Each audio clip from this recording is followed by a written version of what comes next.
নমস্কার বন্ধুরা, আজকে আমরা রিভার্স ভিলুকআপ সম্পর্কে জানব।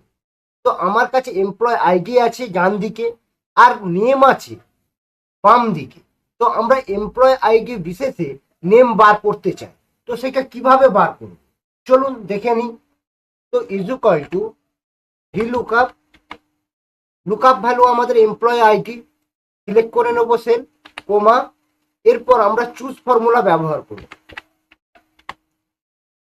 Curly bracket 1,2 curly bracket close.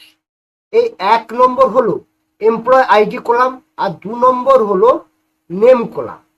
তো কোমা, আমরা 1 নম্বর কলাম সিলেক্ট করে নেব, এরপর কি এর সাহায্যে লক করে দেব, কোমা, এরপর নেম কলাম সিলেক্ট করে নেব, এরপর কি এর সাহায্যে লক করে দেব, bracket close, comma, column index number, column index number আমার এমপ্লয় আইডি যদি 1 নম্বর কলাম হয় তাহলে আমার 2 নম্বর কলাম যেটার আমি উত্তর চাইছি মানে নেম আমি চাইছি, তো আমার 2 নম্বর কলাম হচ্ছে কলাম ইন্ডেক্স নম্বর। তো 2 লিখে কোমা 0 ব্র্যাকেট ক্লোজ, এন্টার।